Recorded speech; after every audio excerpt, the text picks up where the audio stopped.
to Friday's Anglia Tonight. First this evening, police and wildlife officers are investigating a series of unexplained seal deaths in North Norfolk. The carcasses of more than 30 mutilated grey and common seals have been found washed up on Blakeney Point in the last few months. All have similar injuries. The company building a wind farm off the coast say they're investigating whether their equipment could have caused the damage. Kate Prout is nearby Morstan Quay for us this evening. Kate. Well, if you want to see seals, this is probably one of the best places in the country to see them.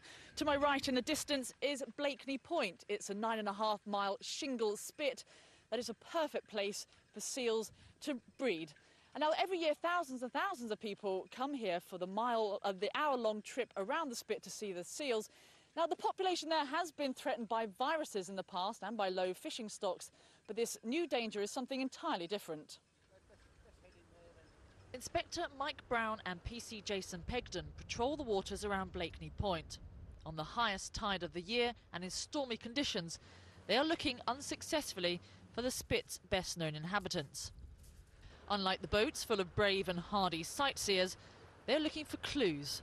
In recent months, there have been 38 gruesome discoveries on this bleak stretch of land, mutilated seals with distinctive corkscrew injuries. The pictures are too disturbing for us to show.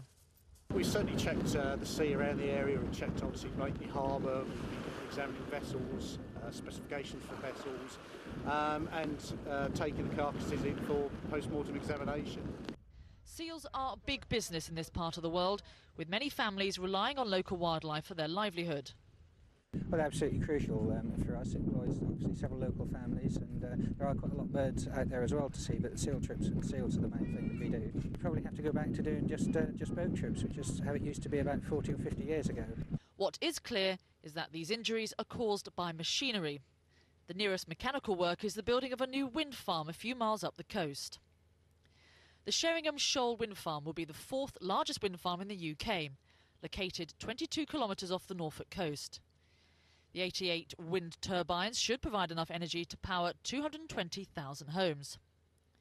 The company building the turbines, Skira, has been fully cooperating with the investigation and today said, "To our knowledge, cadavers of dead seals have been found along the beach well before we started our installation activities offshore on the Sheringham Shoal.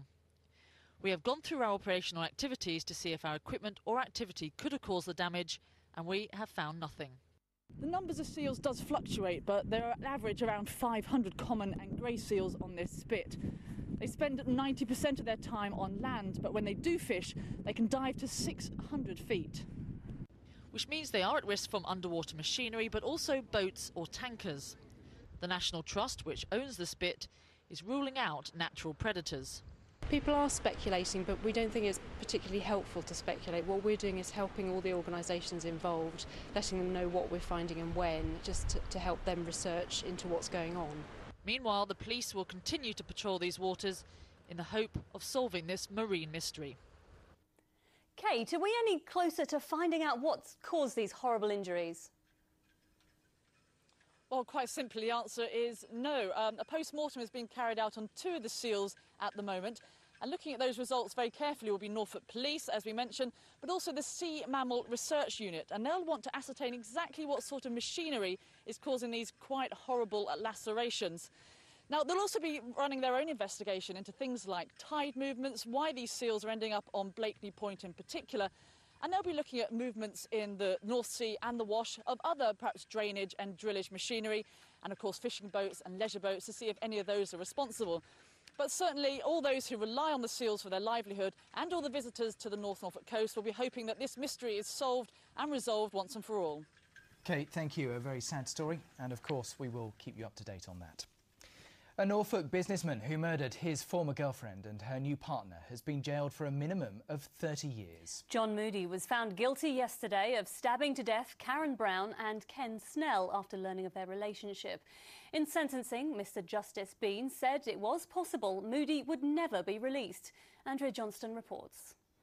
John Moody disappeared from public view today. It will be a very long time before he returns, if indeed he ever does. The man convicted of a double murder on the outskirts of Norwich was sentenced to a minimum of 30 years in jail. The judge referred to how he smashed his way into a bungalow and brutally stabbed to death Karen Brown, his former girlfriend, and Ken Snell, his golfing pal, whose only crime was to have begun a relationship with Karen. In sentencing him, Mr Justice Bean said, "The tapes of the 999 calls which your victims made just before you killed them are truly chilling. You told Karen Brown, 'Tell me why you lied before I kill you. Before I kill you. Behave. Why did you lie to me?'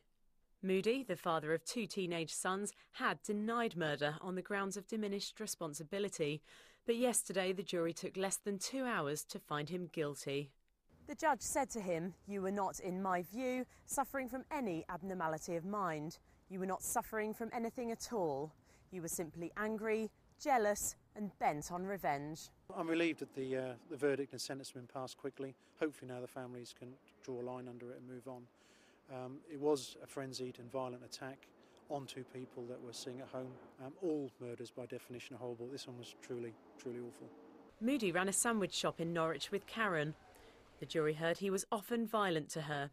One witness said that violence even extended to him punching his dog. He's already spent the best part of a year in custody. I emphasise that this is a minimum term. It means that only in the year 2039, by which time you will be 75 years old, will the parole board be able to consider whether it's safe to release you into the community. It is possible that you will never be released. With that, he instructed the security officer in the dock to take Moody away. Andrea Johnston, Anglia News. The Defence Secretary Liam Fox today announced plans to cut the armed forces budget by up to 20%. So what impact could that have here? Well, there are more than 17,000 MOD staff working in the east. On top of that, more than 11,000 civilians are directly employed through defence contracts. The region has a high concentration of Army and RAF bases spread across 7 counties. One of those bases is at RAF Marham in Norfolk. The future of this tornado base is very definitely under threat. Closing it would obviously destroy a military community, but the collateral damage would be felt much further afield, as Emma Baker reports. To local people, RAF Marham is the heart of the community. To local businesses, it's a lifeline that could soon be cut. And your receipt, would you like a bag? This shop and post office has 5,500 customers a week. The vast majority are from the base. It's little wonder then that those working here are worried about the future. 99% of my customers are either RAF personnel or their dependents.